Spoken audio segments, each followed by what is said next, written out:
Hello friends, welcome back to our channel SSC creative Adda. ఈరోజు మంచి non veg రెసిపీతో మీ ముందుకు వచ్చానండి. చికెన్ దమ్ బిర్యానీ. బయటి మసాలాలు, ఈ ఆర్టిఫిషియల్ మసాలాలు ఏవి వాడకుండా ఇంట్లోనే చక్కగా హెల్దీ ఇంగ్రీడియంట్స్తో టేస్టీగా ఎలా చేసుకోవాలో చూసేద్దాం. ముందుగా మనం చికెన్ బిర్యానీకి నేనైతే 1 కేజీ చికెన్ తీసుకుంటున్నాను. కేజీ చికెన్లోకి 1/4 కేజీ వరకు పెరుగును తీసుకొని చక్కగా అందులో చికెన్ మొత్తం కూడా కలిపి పక్కన పెట్టండి. పీసెస్ ఇలా మీరు బిర్యానీ కొరకైతే కొంచెం పెద్దవిగా తీసుకుంటే బాగుంటుంది. ఇంకో పక్కన మసాలాస్ ఇంట్లోనే ప్రిపేర్ చేసుకోవాలి.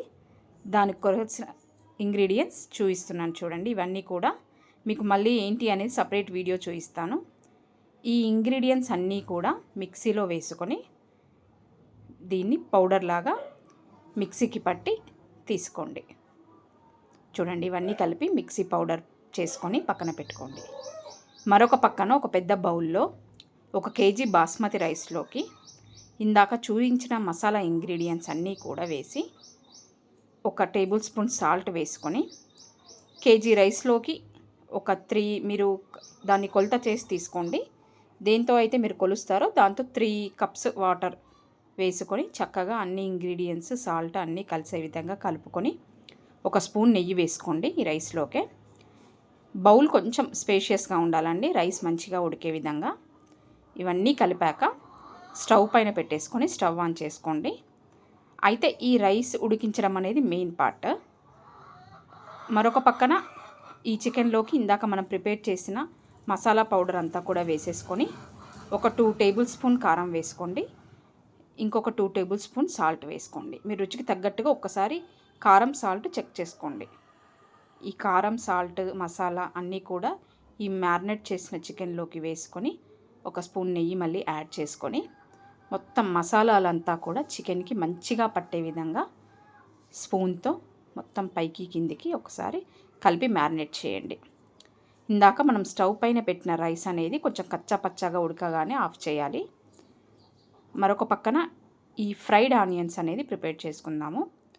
ఆనియన్స్ని పొడుగ్గా సన్నగా తరిగి ఆయిల్లో వేసుకొని అవి మంచిగా బ్రౌన్ కలర్లో వచ్చే విధంగా చూడండి ఇలా ఫ్రై చేసి పక్కన తీసి పెట్టుకోండి. ఇంకో పక్కన చూడండి, రైస్ మంచిగా కచ్చా పచ్చాగా ఉడికిపోయింది. వెంటనే వాటర్ కూడా సరిపోయాయి.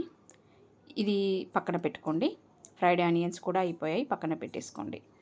ఈ రైస్ అనేది ఇప్పుడు మనం దమ్ చేస్తాం కాబట్టి బౌల్లోకి అడుగున ఒక లేయర్ లాగా ఉంచేసుకొని మిగతాది పక్కన పెట్టుకొని మ్యారినేట్ చేసిన చికెన్ అంతా కూడా ఈ లేయర్ పైన మొత్తం అంతా స్ప్రెడ్ చేసుకోండి. నీట్గా అంతా కూడా నీట్గా స్ప్రెడ్ చేసుకొని ఎక్కడా కూడా ఇరుకుగా లేకుండా నీట్గా స్ప్రెడ్ చేసుకొని దీనిపైన ఫ్రైడ్ ఆనియన్స్ వేసుకోండి, ఇందాక మనం ప్రిపేర్ చేసుకున్నవి. అదేవిధంగా తరిగిన కొత్తిమీర పుదీనా ఆకుని కూడా దీనిపైన వేసుకోవాలి. పచ్చిమిర్చి సన్నగా పొడుగ్గా తరిగిన పచ్చిమిర్చి వేసుకొని కొత్తిమీర పుదీనా వేసేసుకొని మొత్తం అంతా కూడా ఈ లేయర్ పైన వేసేసుకోండి. అలాగే ఒక 3 నిమ్మకాయలు దీంట్లో పైన వేసుకోండి. నిమ్మకాయ రసాన్ని మీరు మ్యారినేట్ చేసినప్పుడైనా యాడ్ చేసుకోవచ్చు. ఇప్పుడు మనం తీసి పక్కన పెట్టుకున్న రైస్ అంతా కూడా వీటిపైన వేసేసుకొని నీట్గా మొత్తం అంతా చుట్టూ స్ప్రెడ్ చేయండి. మెల్లిగా చేయాలండి, రైస్ విరగకుండా చూసుకోండి. అంతా స్ప్రెడ్ చేసేసి దీనిపైన మళ్ళీ కొత్తిమీర పుదీనా వేసుకొని ఆ మిగిలిన ఫ్రైడ్ ఆనియన్స్ కూడా వేసేసుకొని పచ్చిమిర్చి ఫ్రైడ్ ఆనియన్స్ అంతా వేసుకోండి. ఇది చూడండి, కాశ్మీర్ నుంచి స్పెషల్గా తెప్పించిన కుంకుమ పువ్వు చాలా బాగుంటుంది. కుంకుమ పువ్వును కూడా కొంచెం యాడ్ చేసుకోండి. నేను ఇక్కడ ఫుడ్ కలర్స్ ఏవి వాడట్లేదండి, హెల్తీగా చేస్తున్నాను. సో కుంకుమ పువ్వు యాడ్ చేసేసుకొని మొత్తం అంతా యాడ్ అయ్యాక ఇప్పుడు నేను ఇక్కడ ఆయిల్ అనేది పైనుంచి యాడ్ చేస్తున్నాను. కేజీ చికెన్ కేజీ రైస్ కాబట్టి ఆల్మోస్ట్ 1/4 కేజీ ఆయిల్ వరకు మంచి సన్ఫ్లవర్ ఆయిల్ని చుట్టూ మధ్యలో అంతా పడే విధంగా ఒక గ్లాస్తో వేసేసుకోండి. సేమ్ దీన్ని కూడా మీరు చికెన్ మ్యారినేట్లో కలుపుకోవచ్చు, మీ ఇష్టం. ఇలా కలుపుకొని మొత్తం అంతా కూడా ఒక పక్కన పెట్టుకొని ఇప్పుడు దానికి ఎక్కడా ఎయిర్ గ్యాప్స్ లేకుండా ఉండే ఒక మూతను పెట్టుకొని బౌల్కి ఒక పెద్ద బౌల్లోనే సెట్ చేసుకోవాలి. స్టవ్ ఆన్ చేసి పైన బరువుగా ఏదైనా పెట్టండి. మనం దమ్ చేస్తున్నాం కాబట్టి లోపలి ఆవిరి అనేది బయటకు రాకుండా పైన చాలా బరువు ఉన్న వస్తువు ఏదైనా పెట్టేసుకోండి. ఒక 20 మినిట్స్లో మూత తీసి చూడండి. వేడి వేడిగా గుమగుమలాడుతూ చికెన్ బిర్యానీ రెడీ అయిపోయింది.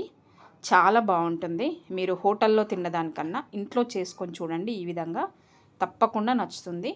బిర్యానీ అనగానే తినకూడదు అనేది పక్కన పెడితే అట్లీస్ట్ అప్పుడప్పుడైనా ఇలా ఇంట్లో చేసుకొని తినొచ్చు అనేది మాత్రం ఓకే. ఎందుకంటే హెల్దీ ఇంగ్రీడియంట్స్ ఇంట్లోనే ప్రిపేర్ చేస్తున్నాం కాబట్టి ఎలాంటి సైడ్ ఎఫెక్ట్స్ ఉండవు. బయట ఫుడ్ తింటే వెంటనే స్టమక్లో ఏదో ఒక డిస్టర్బెన్స్ ఉంటుంది. ఇది ఇలా వేడివేడిగా చేసుకొని మంచిగా ఇంకా ప్లేట్లోకి సర్వ్ చేసుకొని తినేయడమే. ఎలాంటి డిస్టర్బెన్స్ ఉండదు. ఈ వీడియో నచ్చినట్లయితే కనుక లైక్ చేయండి. మన ఛానల్ని కొత్తగా చూసేవాళ్ళు సబ్స్క్రైబ్ చేసుకోండి. Thank you.